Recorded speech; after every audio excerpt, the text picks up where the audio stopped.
Very good evening to everyone who's watching the video. I'm so excited to be interacting with Nandini. I'm not sure if I should say I'm interacting with her as a friend or as a fan.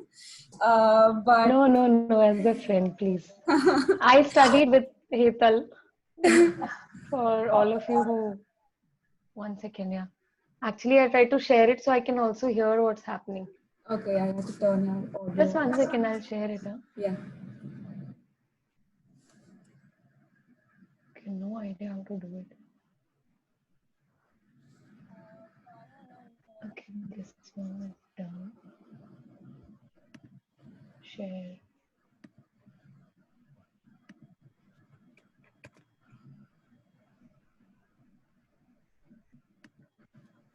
God.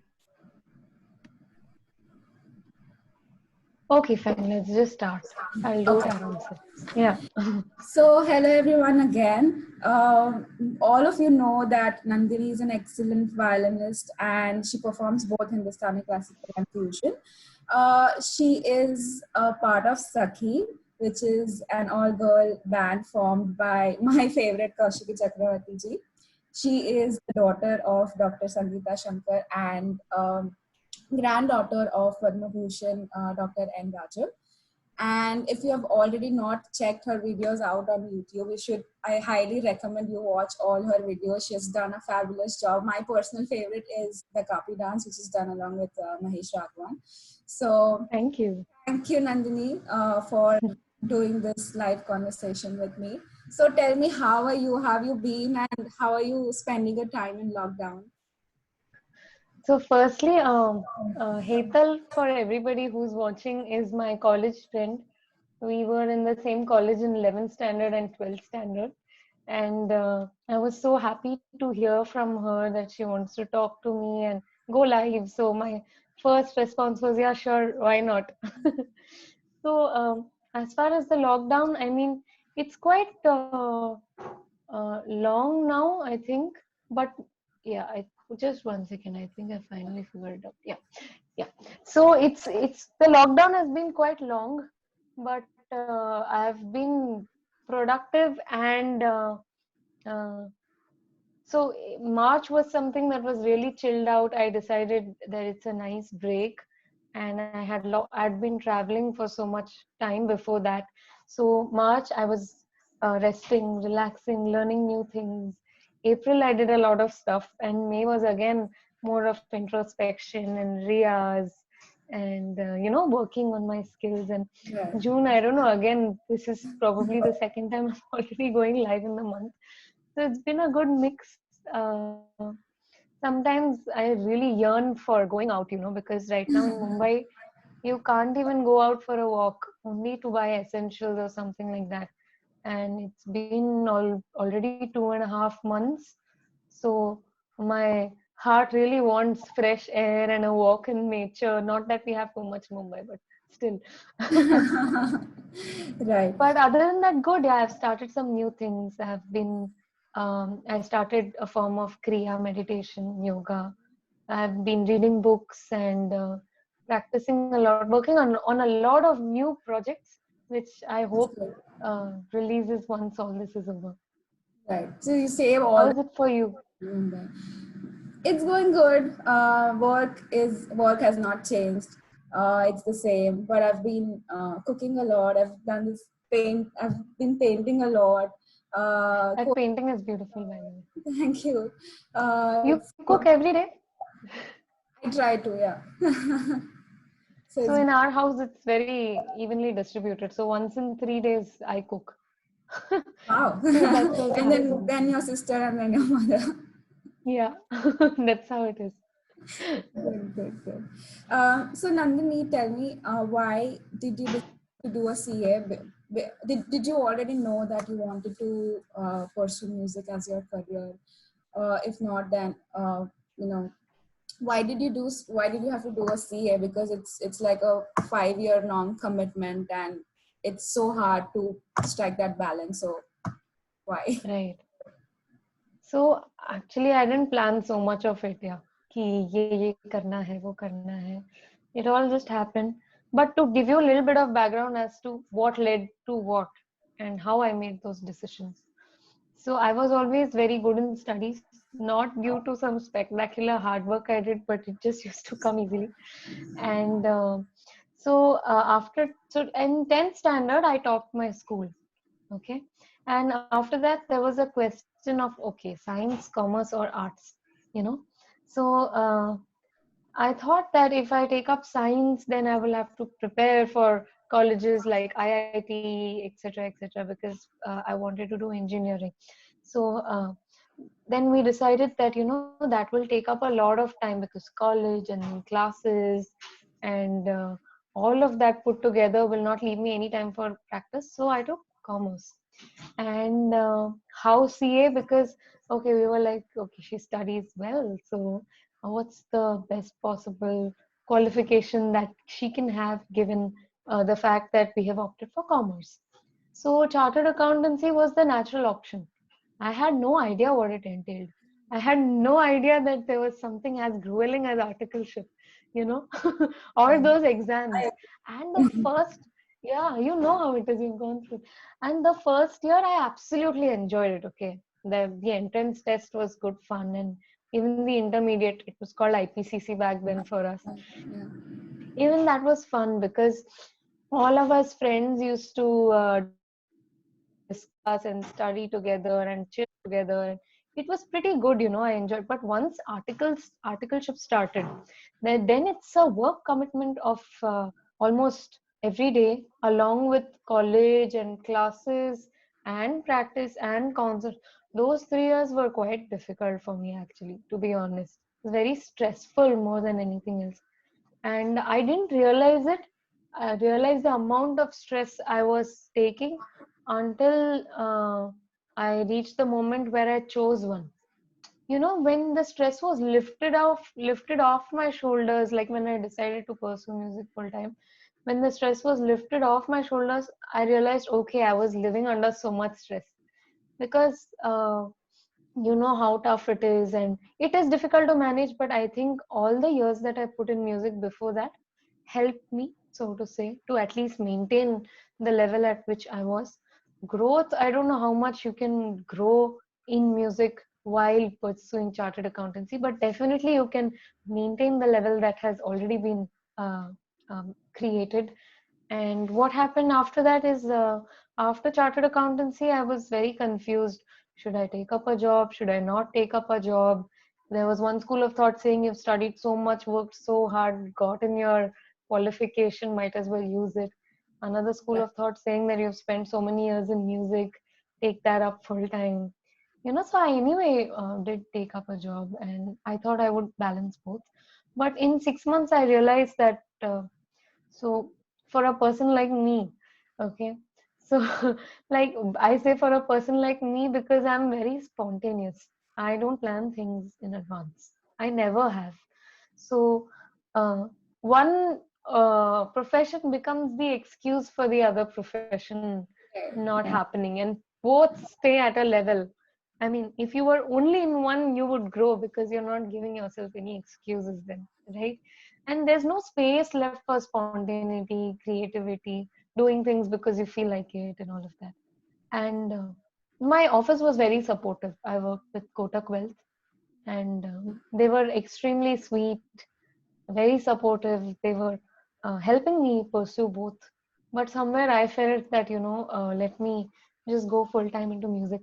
And it wasn't a decision that I made then. Actually, if you look back at my career path, I've been performing since I was 8. So I was anyway regularly performing even up to that point. That's when I just decided that let's do nothing else but that. But that was, in the eyes of everybody, it looks like a full time right from beginning. Right. So is there anything that you learned in your CA journey that you could apply in your music? Any qualities that you still? Actually, plenty of it. Because finances are something that finance is something that everybody needs, right? Everybody uses. Tax is something that everybody has to pay at a given point of time in life, right? And also, I think an approach to get a perspective of how business owners think. Because at the end of the day, when you are see, art in itself is very creative, very beautiful, but the moment you involve the aspect of finance, then automatically a client and service provider relationship is established, right? So I get the perspective of the organizer and all the people um, who, so to say, want the services of a musician. It's a fine balance between art and commerce, art and business.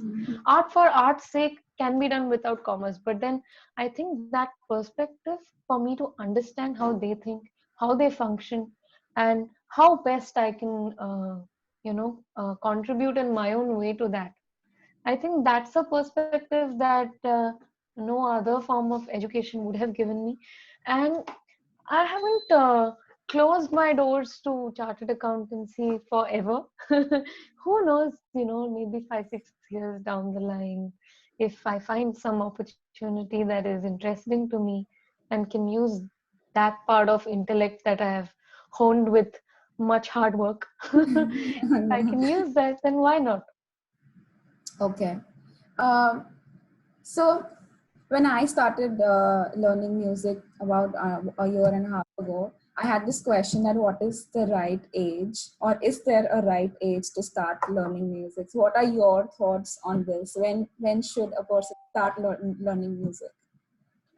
The ideal age is childhood because of a few things that it builds into your muscle memory as your muscles are growing, Correct. Yeah. or into your mind as your mind is growing.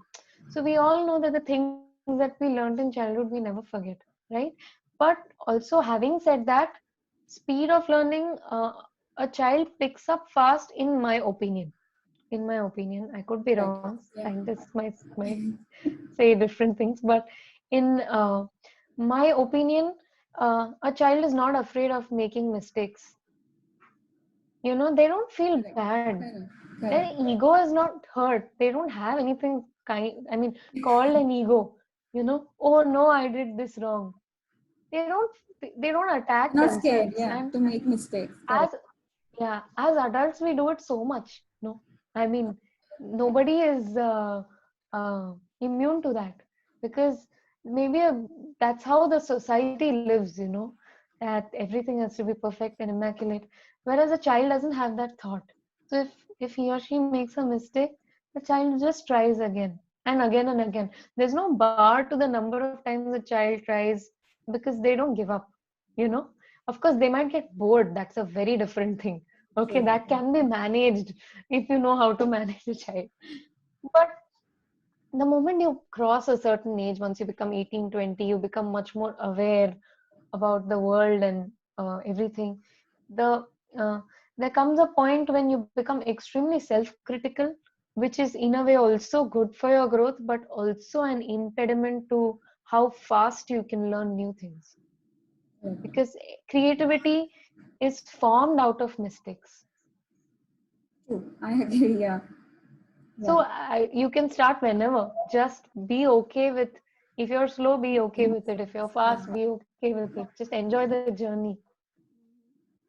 Uh, yeah. So when I told some of my friends who play musical instruments or who sing that I'm doing this live session with Nandini, and if you have any questions, and so one common question that I got was, how do you stay motivated? Because there comes a point of time where you're like, no, this is not going anywhere. I'm not making any progress. So how do Hmm. you keep going? How do you not give up? See, for different people, it's different. You have to find what works for you. Because I understand practicing after some point of time the same thing over and over and over again can be monotonous. Okay, Yeah. especially on an instrument like the violin. If you know a little bit about how instruments work, you'll know that violin is fretless. It's just like the voice. You have to kind of find the right place manually. It's not already there. But see, for some people, I think their growth motivates them. For some people, watching inspirational videos motivates them. For me, what motivates me is, if I'm completely unmotivated, what I like to do is find something to work on, you know. Then if I find something to work on, the process of making that to the best of its ability, right, that makes you work a lot. Right. Because when you're creating something new, you're working towards it, you're practicing for it. So then that goal is achieved, then that project is completed. Whether it is for releasing or not is a different thing. You know, if it turns out well, you can even release it. So when you have, so oftentimes it can be even an upcoming concert that you prepare for, or you practice a little more for, you know. So if there are no concerts, you think of something that you really want to, you would like to do, or conceptualize something new maybe, and work towards it, and use that as a medium for practice. So again, I think it boils down to goal orientedness. If there's a goal that you really want to achieve, you will do it. Maybe you will not enjoy the process, or you will enjoy the process, whatever it is. That goal at the end of it will make you happy. Right. And that applies across all the fields, I guess. Whether Yeah, very true. So whether you're preparing for CA, this the same logic applies there as well. Exactly, exactly. But CA again, and most jobs, if you ask me, your goals are predefined for you, Right. right? In any freelance or self-employed or business, Yeah. right? Or music or art, you have the power to choose your goals. Now it's a two-sided coin. So Right. you can be really undisciplined and unmotivated because nobody's pushing you, or you can say that, okay, wow, hey, I can decide What whatever I want to do. I want Yeah. to do, or whatever I want to put out there, and use that as your driving force. So your own self initiative has to be your driving force, I think. Correct. So I mean, I've heard a lot of people say that if you are growing up in a family that is into music versus a person who does not have any prior knowledge about music, does it make a difference? Do you feel that you had more opportunities and you had more resources on your hand because you belong to a family that is into music? Yeah, I actually get this question asked almost every time. I'm trying to think of different ways to say it. But okay, I'll just I've tell you heard you as it is. say, I've heard you answer this question so many times, but still I wanted to ask you today. Okay. So, see, definitely you get a huge stamp of credibility, right? From day one. Before even you produce any sound from your instrument, people are already expecting that you're going to be Judging. awesome. Okay. So if you live up to it, it's the hugest advantage.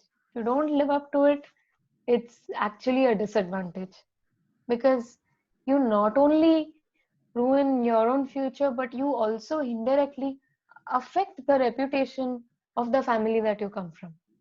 Right. Correct? Because you have a legacy to live up to. So it's a combination of opportunity plus the responsibility. With great power comes great responsibility, I would say. And one more thing that is to be understood is that even if you're anybody's XYZ's son, daughter, whatever that is, you get an opportunity, say 4 times, 5 times, maybe 10 times. Beyond that, if people are going to call you only if they like you, Correct. you Yeah. know. If they don't like you, I mean, there is a limit to the number of times that a legacy will help you. But that the first 10 things or first 10 performances are extremely crucial for an artist. And I feel very blessed, lucky, fortunate that I could get that stage, get that opportunity. Because, out there are so many musicians who are so amazing, so excellent. I sometimes look at videos on Instagram and I'm amazed at the level of talent, and even more amazed that nobody knows them, you know. And uh, I mean, they really also would benefit with that first chance. But one more point to make is that when somebody is excellent and you hear it for the first time, you're a little more forgiving. because there's no benchmark of comparison. You don't have to live up to something. So maybe somebody who's excellent but 90% uh, to their 90% to their potential, they're out there. So people are going to like it much more than say, or say even if they are at 80%, and somebody who's the son or daughter of somebody very famous is also at 80 or 90%, people are going to say, oh, he's not as good as the real Yeah. thing, or she's not as good as the real thing, let's just listen to them instead. And to get a second chance becomes more difficult. And if it's somebody totally new, oh my god, this is so promising. If he or she is singing now like this, how will they be after 10 years? This definitely deserves something. So the approach is also different. But having said that, I'm very thankful and grateful for the family and all the knowledge that I've got from the knowledge platform, everything. Okay. So if someone wants to pursue music as their career, what are some of the things that they should start with, or what are some of the things you think that they should do right to begin with? And Okay. you also teach, right? So tell me Hmm. something about that as well. Okay. So, firstly, I think a good guru is the first step. No matter what you're learning, no matter whether you're learning it for your hobby or for your profession, whatever it is. Because correcting something that you've programmed wrong inside your head is much more difficult than inputting the right thing. This applies to everything. If somebody teaches you some wrong concept in accounts, and that's the first thing that's entered your head, you Debits and know, credits. you're literally gone. Next 5 years, your first input is going to be that wrong thing only, right? So many people feel that, okay, I just want to do it as a hobby. How does it matter? And all of that. So no matter what you learn in any field, find the person who's best and try and approach them and learn from them. If not, if they are not available, second best. If not, that third best. But the hierarchy has to go like that. You know, that is my one approach is good guru. Second thing is patience, because a lot of students expect to learn very fast, and it's understandable because it's their enthusiasm, and it's great to have that. But but at the same time, this is a skill that is honed over time. Not only that, after 2 years, you may feel that you're great, but developing the perception to realize that uh, there is so much more that can be better. Okay, so I don't know. Perception is a very interesting thing actually that I've touched upon. So there is good, okay, and then there's very good, and then there's excellent. Okay, when you're starting off, you'll be happy with good. Okay, and after about say 2-3 years, you'll be at very good. But for a student to even understand the difference between very good and excellent, it requires a little bit more training, the development of that perception. So the problem is if you get stuck there, because uh, for audiences, they will not ever know the difference between very good and excellent except as a feeling. They'll say, okay, excellent, I don't know why, it just feels very good. I Yeah. mean, it feels great. Very good. I shouldn't have used the term very good. But excellent, they'll say, I don't know, it just feels magical. There's something different about it. You know, they're going to like very good also. So after, I think about 2 years, broadening the perception without being too happy about the level that you've reached, that is one of the most crucial stages in learning to keep pursuing. That's where I think a certain level of trust in the teacher is required. Uh, that okay, there might be some things that I don't know that I don't know, Yeah. right? So I think love for the subject and a great guru and patience, and after you reach a certain stage where you have got the awareness to know that there would be some things that are not yet in my comprehension. In fact, there's this Dunning-Kruger effect. It's a very interesting graph. Okay, so I don't know right now. Uh, Let me actually share the screen.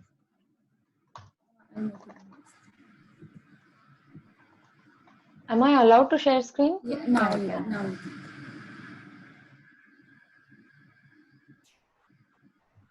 Open image in new tab. I have never had such a tech.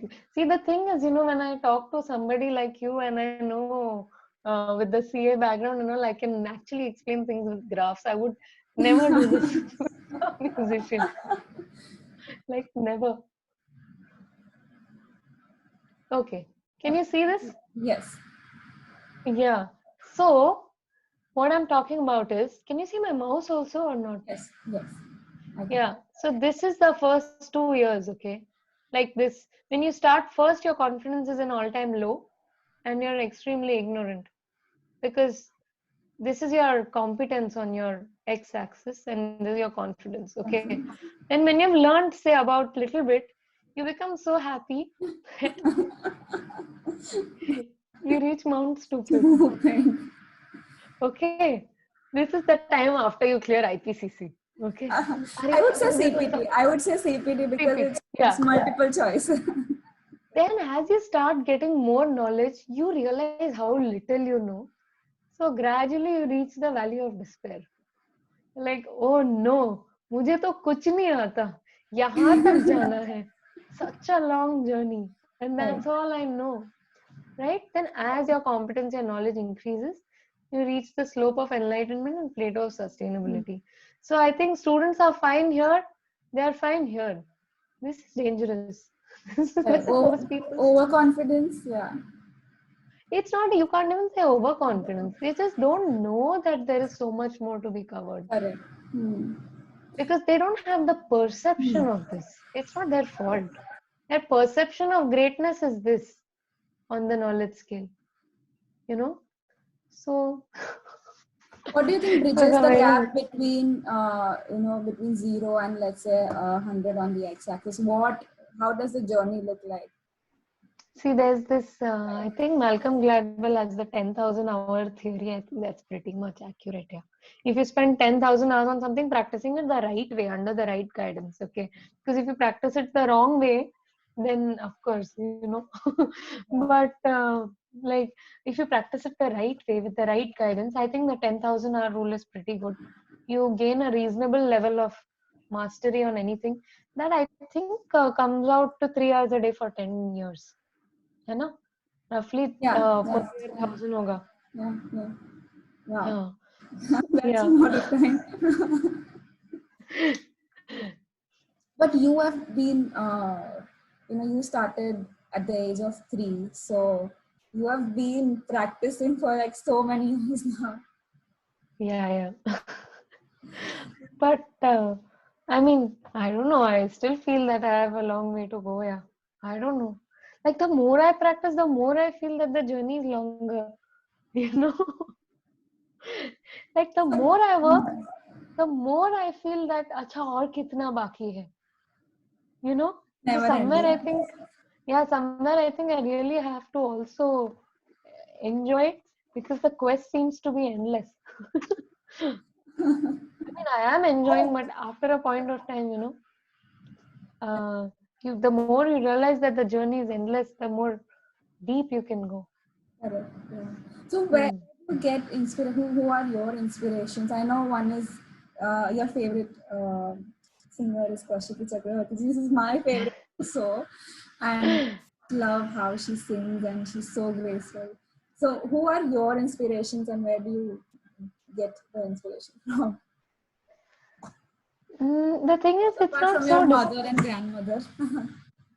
yeah. I mean, see, I find little things to pick up from a lot of people. So Mm. I don't have like one role model whom I really follow. If you're asking me that question, it's not there. But the thing is that I get inspired by so many people because so many people have few qualities that you can really learn from and pick up from. But everything that everyone does might not, everything that one person does might not apply in entirety to me, you know. But having said that, there are, I mean, you can get inspired, and what really inspires me, qualities, if you ask me, rather than people. People who embody these qualities really inspire me. No, number one is uh, how deep one goes into their music, how much of emotion, feeling, depth, perfection, you know, that really inspires me. And uh, I mean, I think that is one of the major factors that inspire me in a musician, that how into it they are. And when I see that, I really feel, wow, look at the work that they've done. Look Yeah. at how much like how much they would have churned. It's like, you mine so much and then you find gold, and then you have to process it in so many different ways, and then it sparkles. And when you see that sparkle, you know all the effort, all the work that has gone behind it. That is really inspirational for me.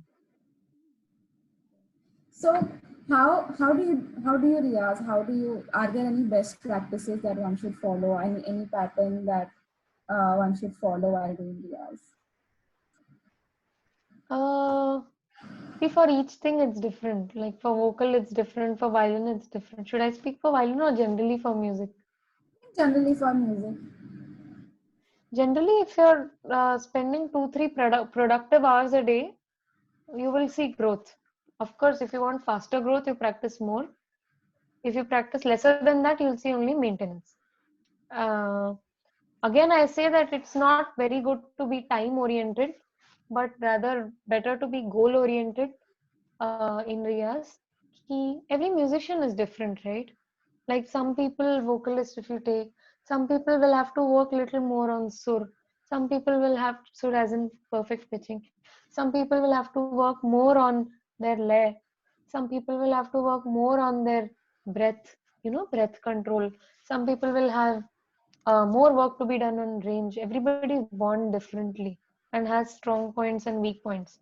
Violin, again, speed is one thing, how to get emotion is one thing, pitch perfection is another thing, your repertoire building is another thing, how many uh, pieces you know, etc., is a different thing. So I think, but depending on what you feel is most lacking, at the same time also working on your strengths, can devise a plan that, okay, this is an area where I really need to work. So I'll prioritize that first. And my first half an hour every day will be that. Then I will do everything. Then my second priority is this. Or say if you have something to prepare for or something to do for, obviously, sometimes like if I have a concert 3 days later for which there's a new song coming up, you know, so maybe I will keep that on priority. So it's either deadline oriented or it's improvement oriented, or sometimes, of course, there have to be times when you practice only for yourself. So my thing is, I'll put the tanpura nicely, sit back and just keep developing a raga again and again, be in the same spot, enjoy the piece of it. But that again is not so much of a practice, I would say. Practice is working on something that you don't get properly. है ना? जो पढ़ लिया है CA में वही revise अगर करते रहे तो you I mean at Yeah. some point of time you have to do something new that is Correct. not easy Correct. and which doesn't come easily, and making that come easily is practice. Correct. Yeah.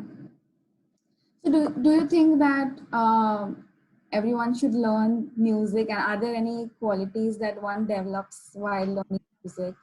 I know when I sing, it is like, it is like as if I'm meditating. I love it when I'm singing because the aura and How many years you've been learning? just 1.5 years, but I love it. Although I Okay.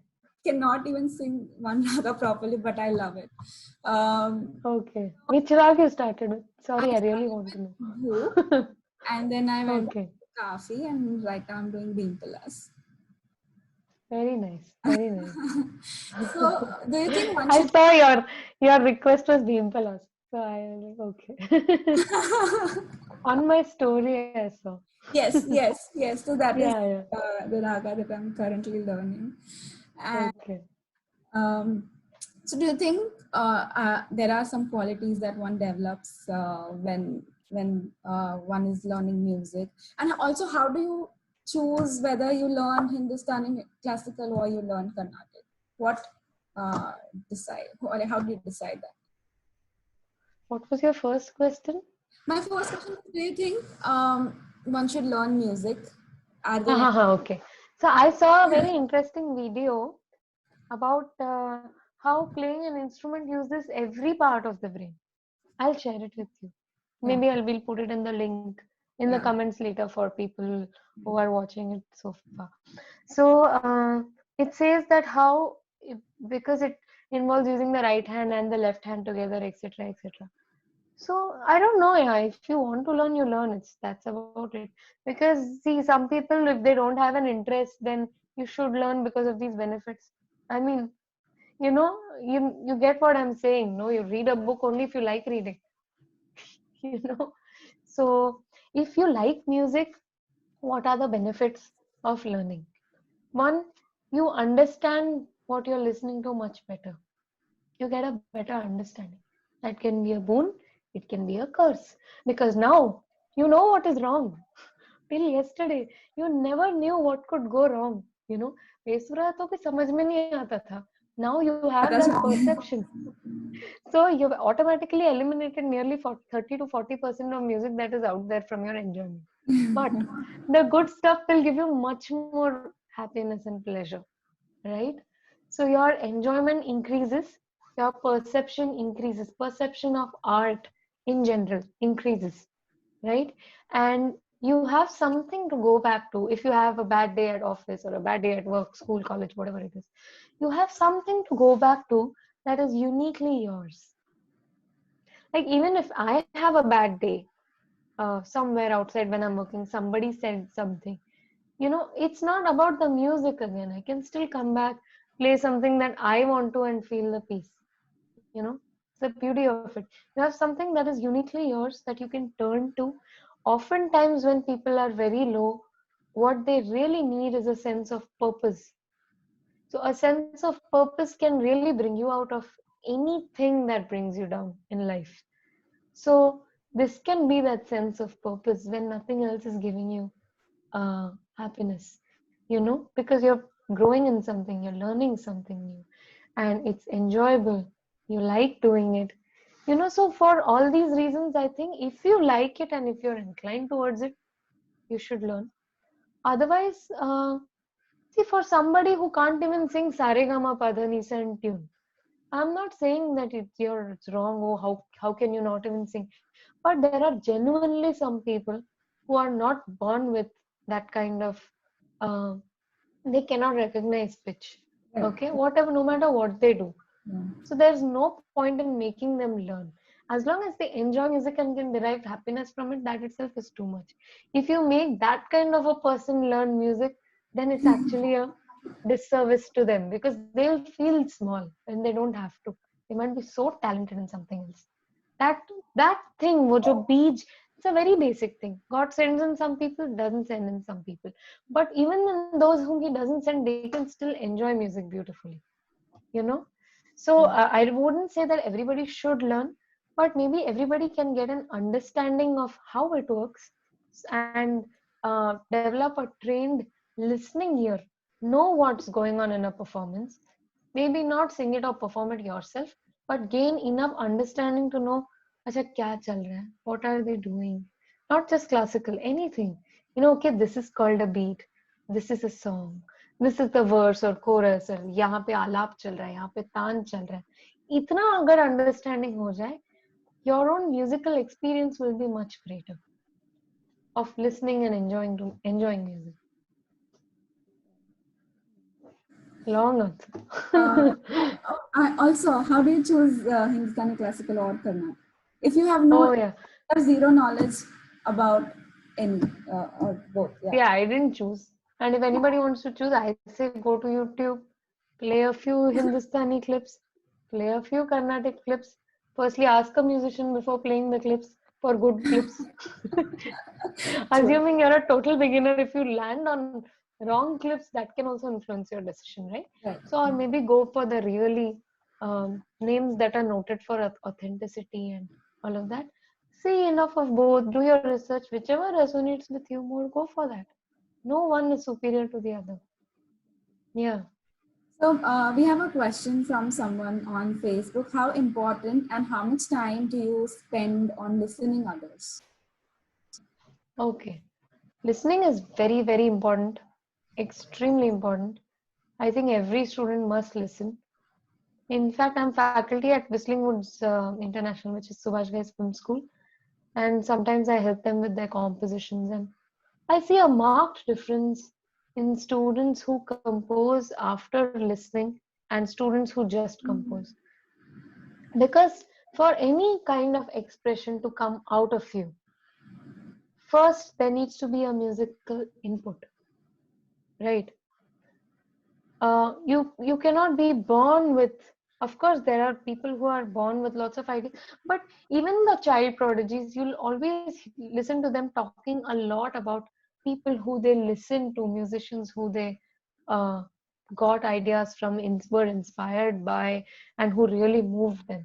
Because something needs to be full. An empty vessel cannot give you a beautiful dessert. You need to put ingredients in it. How you churn it, how you put it, how much of what you put is a different thing, right? But you need the ingredients. So I think listening to music is like forming your ingredients.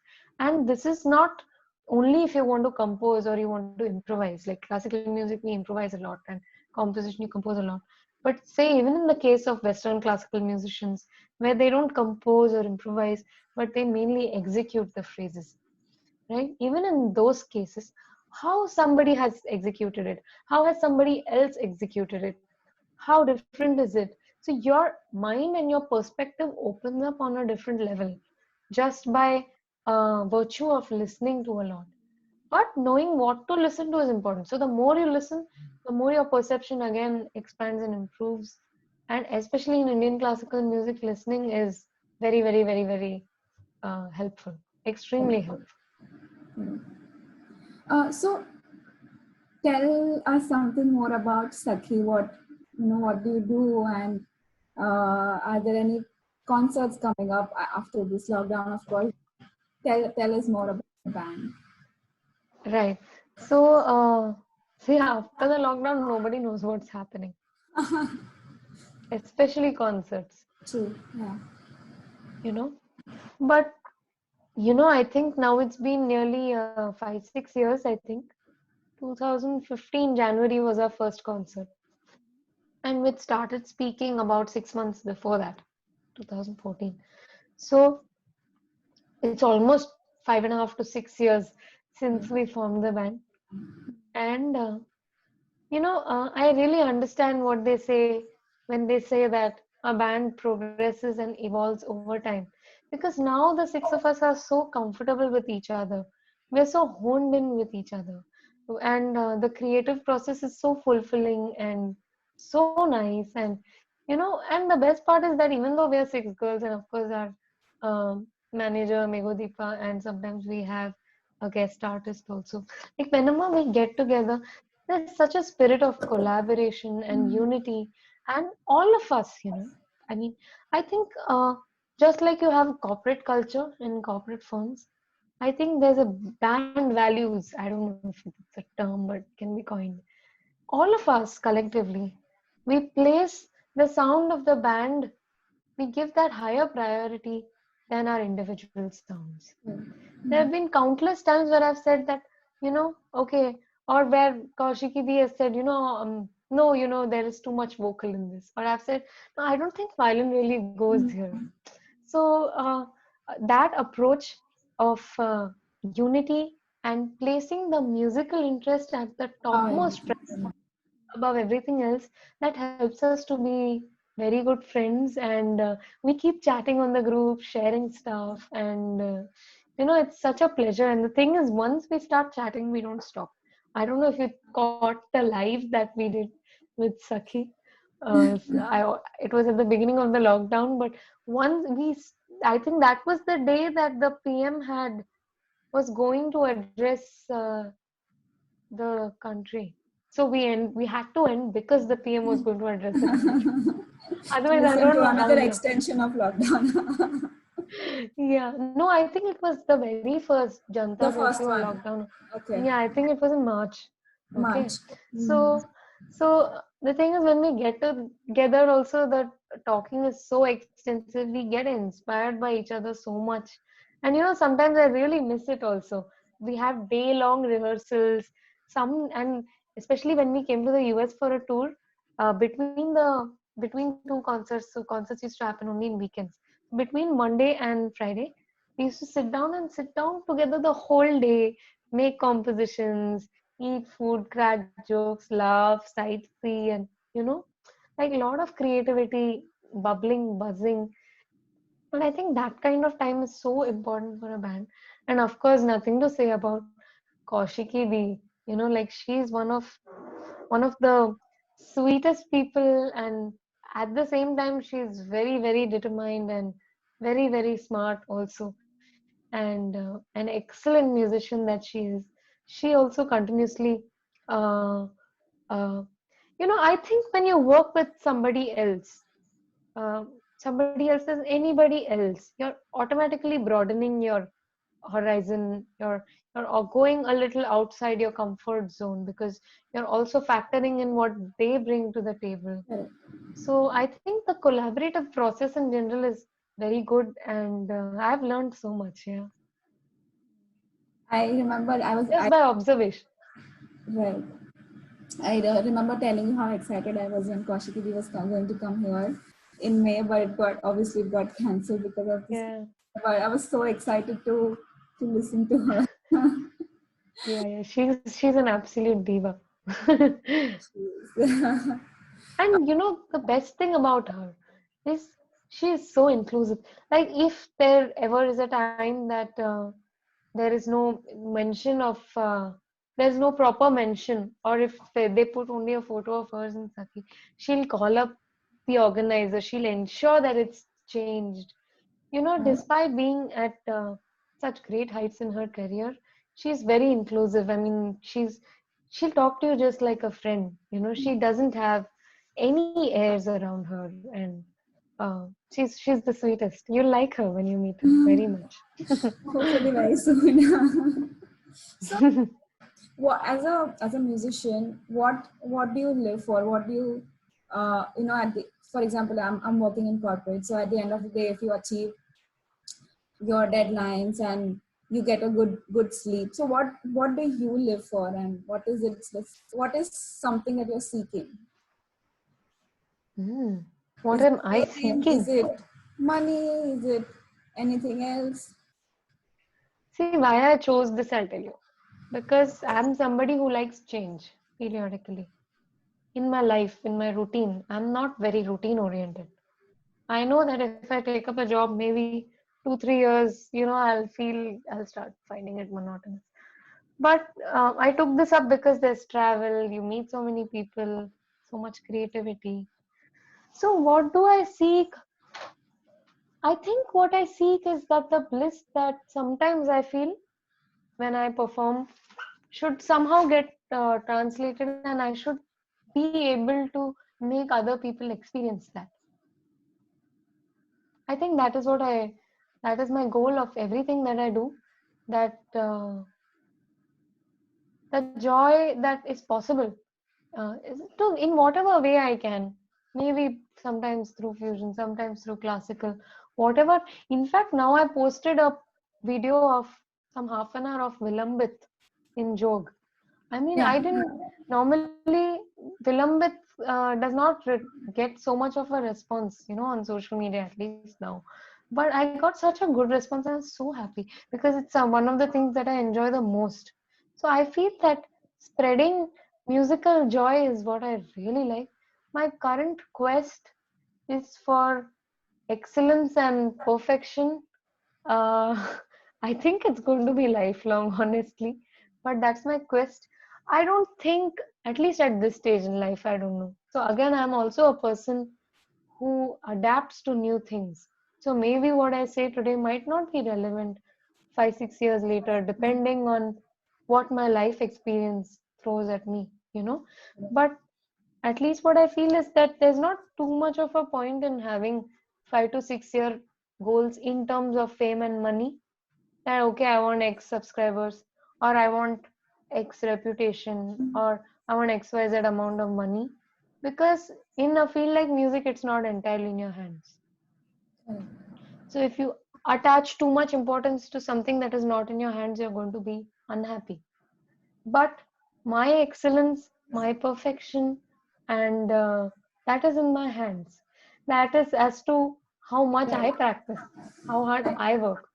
So I want my goals to be at least, I mean, I want a little bit control over how I can achieve my goals, right? And I think so far it's been working very well. I've been getting good opportunities, and I'm very lucky also, I think, that people are seeing and liking what I'm doing, because there are so many musicians who are so good, but they still don't get an opportunity and don't get an outlet.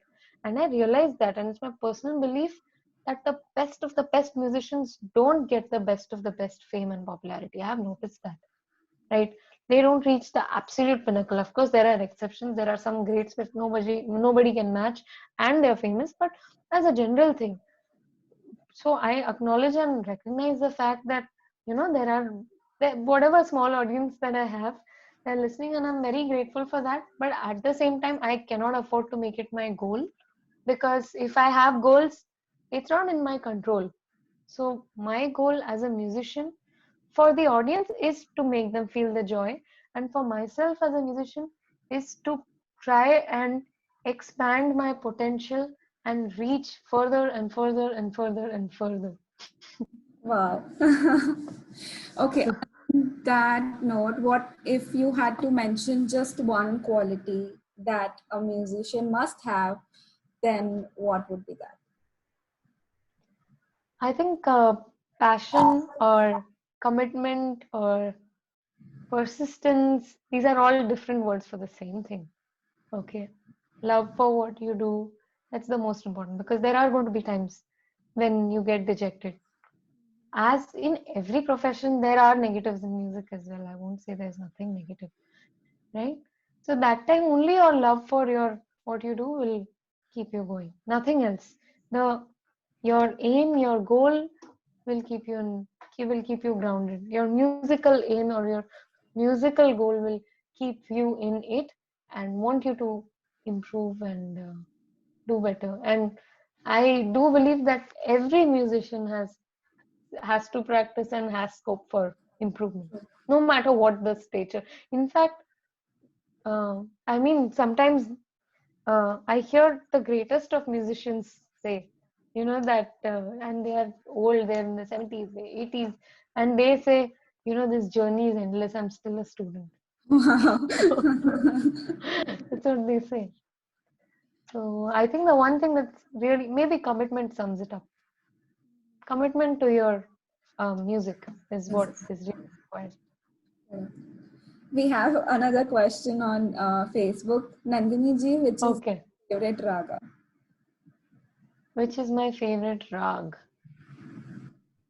I don't know, it keeps changing. It's been Jajavanti for some time. I like Kafi That rags. Like, Kafi That, right? If you don't know, I'll tell you. But basically, Komalni, everything else is Yeah, Shuddh. yeah. So, notes rags which have those phrasings or those notes, Komal. I have always liked them, childhood. So, Bimpalas is also Kafi That. Pimpalas, right? Yeah, Bhageshri is also right. right. Yeah. So, I mean, and I like the Jajavanti also sound of has Komal. those notes. Hmm. I really like the sound of Komal Go. It's Yeah. devotional, I think. See, so now Jajavanti is Khamaj That, but again it has those notes. Ga ma re ga re sa. So I like that, but I mean I like others also. I like Purya Dhanashri. I mean Yaman. I just host of rags that I like. Darbari, very beautiful. Marwa. So many. So many. Yeah. All right. On that note, We will end the live session. Thank you so much for watching this live conversation with. Most welcome. There was Most so welcome. much to learn. I mean, the way you've explained or you've answered the question was really beautiful. There's so much to learn. Thank you so much. Thank you so much. Thank